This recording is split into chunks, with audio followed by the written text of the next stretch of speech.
আপনারা জানেন যে আমি প্রায় 2 বছর পূর্বে চাকরি থেকে অবসর গ্রহণ করেছি। এই অবসরকালীন সময়ে আমি স্বেচ্ছাকৃতভাবে দুর্নীতির অভিযোগে গ্রেপ্তার এড়াতে বাংলাদেশ থেকে পালিয়ে যাওয়া সাবেক পুলিশ মহাপরিদর্শক Benazir Ahmed Singapore, Malaysia, Dubai, Portugal সহ বিভিন্ন দেশ ঘুরে এখন অস্ট্রেলিয়ায় পরিবারসহ ঘাঁটি গেড়েছেন।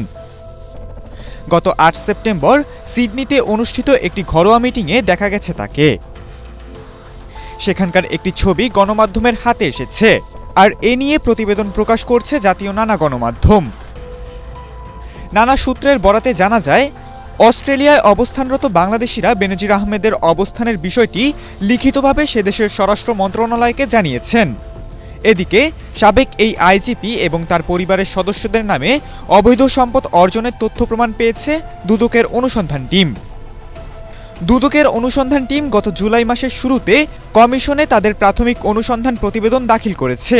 সেখানে বেনজির আহমেদ এবং তার পরিবারের সদস্যদের নামে মোট 43,46,72,152 টাকা মূল্যের অবৈধ সম্পদ অর্জনের তথ্য প্রমাণ উপস্থাপন করেন।